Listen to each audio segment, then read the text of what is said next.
Heureux de vous savoir nombreux en train de suivre Kivu Morning Post. Bienvenue à l'actualité internationale. Le président kenyan, William Ruto, juge l'accord de Washington insuffisant. Il estime que 6 mois après sa signature, les combats continuent dans l'est de la République démocratique du Congo.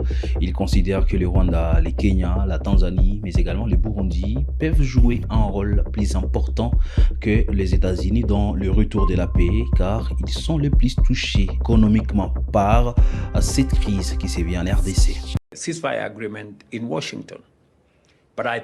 Mais je pense qu'entre l'accord signé et la situation sur le terrain, il y a un monde de différence. La situation sur le terrain a déjà prouvé qu'il existe encore, vous savez, des tensions. Il y a toujours des réfugiés. Nous avons encore une situation sur le terrain aujourd'hui.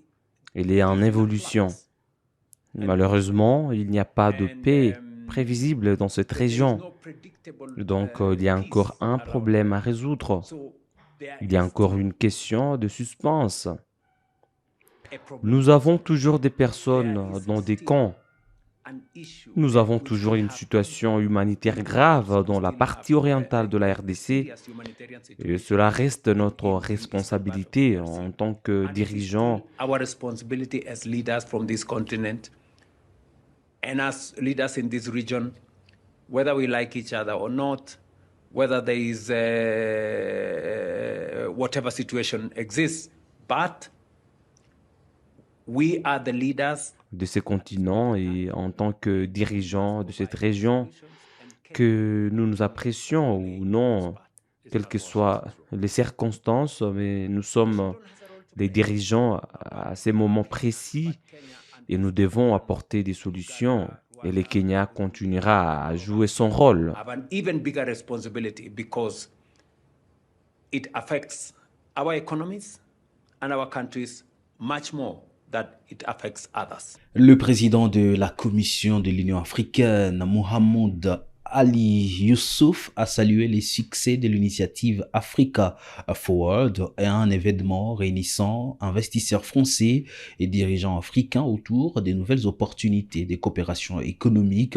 Et selon lui, le président français Emmanuel Macron a joué un rôle déterminant dans l'organisation de cette rencontre qu'il qualifie d'événement historique. Vous savez que le président Macron a été l'initiateur de cet événement historique et important qui est Africa Forward. Hier, nous étions tous à Nairobi. Nous avons pu constater le succès énorme que cet événement a eu à travers la présence des hommes d'affaires, des grands groupes français, africains, qui se sont concertés avec les dirigeants de nos États sur le continent et de voir quelles sont les voies et moyens de pouvoir augmenter le niveau d'investissement sur ce continent, se concentrer sur des secteurs porteurs tels que l'énergie, les infrastructures et d'autres secteurs dont l'agriculture, les télécommunications, l'intelligence artificielle. Il y a eu beaucoup de débats. Je crois que cette initiative qui a été portée par le président Macron et le président Ruto est aujourd'hui une initiative qui certainement aura des suites. Et je crois que c'est cette forme, je dirais, d'engagement dans une plateforme tout à fait innovante qui aujourd'hui mérite d'être soulignée, et je pense que l'implication de la France, du président Emmanuel Macron lui-même sur cette plateforme a été, je crois, l'un des éléments qui ont contribué à son succès.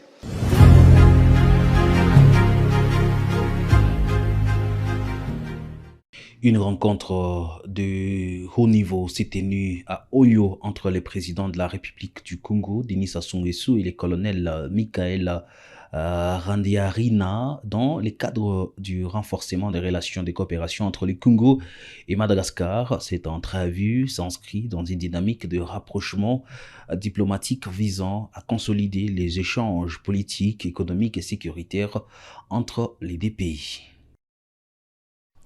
Les entretiens entre le président congolais Denis Sassou Nguesso et malgache de transition Michael Randiarina de ce 13 mai 2026 à Oyo matérialisent la volonté du Congo et de Madagascar exprimée en mars 2025 à Antananarivo à l'occasion de la signature du mémorandum d'entente entre les deux pays. Pour rappel, ce mémorandum établit un mécanisme de consultation politique bilatérale visant à renforcer les échanges et à structurer le dialogue régulier entre Brazzaville et Antananarivo. Les deux chefs d'État ont placé le renforcement et la relance des relations bilatérales au cœur de leurs discussions. Au cours de ce tête-à-tête, le président de la refondation de Madagascar a fait savoir que son pays est en plein processus de retour à l'ordre constitutionnel avec la tenue en fin 2027 des élections générales. Le processus de la refondation est en marche. On vient de lancer la concertation nationale des jeunes le 14 avril dernier. Ça va se passer pendant 3 mois peut-être, sûrement. Et la concertation nationale qui va impliquer tout le monde, les politiciens, les sociétés civiles, les jeunes, les opérateurs économiques, les militaires, tout le monde va commencer le 3 juin. Pour la gouvernance électorale, ça a commencé aussi, on a pu changer les membres de la CENI, la Commission électorale nationale indépendante. Ils ont prêté serment jeudi dernier et là, ils vont commencer à faire la réforme électorale. Donc, on projette d'organiser l'élection vers la fin de l'année 2027. S'exprimant sur la situation politique à Madagascar, Denis Sassou Nguesso a salué les progrès accomplis pour aller vers la fin de la transition. Il a toutefois insisté sur la nécessité d'une unité des dirigeants africains pour élever les défis liés à la paix sur le continent. Le processus qui est suivi à Madagascar qui tend à mobiliser et à associer l'ensemble des forces vives du pays pour la refondation et la mise en place de nouvelles institutions dans le pays. Et nous l'encourageons parce qu'il faut associer le peuple entier pour la paix, la refondation de la République et la construction du pays. Et nous pensons que l'Afrique doit retrouver la paix et que les États africains doivent s'unir pour penser à l'avenir face au monde que vous voyez qui est en ébullition. Et il est hors de question que l'Afrique, à cause de ses matières premières, vive une nouvelle recolonisation. Et nous ne pouvons gagner que si nous sommes unis et en paix. Cette rencontre au sommet qui a été l'occasion des deux pays de raviver leurs relations diplomatiques a permis au président malgache de transition de s'inspirer de l'expérience du chef de l'État congolais en matière de gestion des affaires d'État. Toujours l'actualité internationale, le président chinois Xi Jinping a reçu jeudi mai à Pékin le président américain Donald Trump dans un climat protocolaire marqué avant l'ouverture des discussions qualifiées de cruciales pour les relations bilatérales. De les premiers échanges, les dirigeants chinois a mis en garde contre toute mauvaise gestion de la question taïwanaise, un sujet central et hautement sensible dans les relations entre la Chine et les États-Unis. Poignée de main appuyée au pied du Palais du Peuple. La visite de 3 jours de Donald Trump en Chine vient de débuter par un accueil en grande pompe.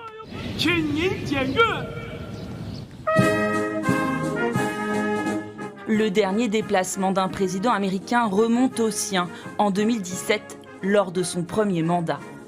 Le président américain revient accompagné d'une imposante délégation. Sur les marches de ce haut lieu du pouvoir chinois, tout ce que l'Amérique compte de grands patrons, d'Elon Musk, PDG de Tesla et SpaceX, à Tim Cook pour Apple, sans oublier Boeing ou Nvidia. Sur le commerce, Taïwan et l'Iran, les 3 grands sujets du moment, les 2 pays espèrent pouvoir dégager à minima des compromis. Les intérêts communs entre la Chine et les États-Unis l'emportent sur nos divergences. Et le succès de chaque pays représente une opportunité pour l'autre. Une relation sino-américaine stable profite au monde entier. C'est un honneur pour moi. Nous avons toujours entretenu d'excellentes relations et nous nous sommes toujours bien entendus. Lorsque des difficultés survenaient, nous les surmontions. Je vous appelais et vous m'appeliez dès que nous avions un problème. Ce que les gens ignorent souvent, c'est que nous trouvions toujours une solution très rapidement. Une posture certes volontariste et des accords commerciaux à la clé dans les domaines de l'agriculture et de l'aviation. Suffiront-ils à surmonter les profonds sujets de désaccord entre les 2 puissances? À commencer par Taïwan, que la Chine considère comme l'une de ses provinces et sur lequel elle n'est prête à aucune concession. Xi Jinping a souligné que la question de Taïwan est la plus importante dans les relations sino-américaines. Si elle est bien traitée, les relations entre les 2 pays pourront rester globalement stables. Si elle est mal traitée, les 2 pays se heurteront, voire entreront en conflit. Les États-Unis fournissent un important soutien militaire à l'île, sans pour autant reconnaître ouvertement ses velléités d'indépendance. Et c'est la fin, mesdames et messieurs, de l'actualité internationale sur Kivu Morning Post. Merci à vous de l'avoir suivi. Si c'est pour la première fois que vous nous suivez, abonnez-vous à la chaîne. On se retrouve d'ici là pour d'autres actualités. Portez-vous bien.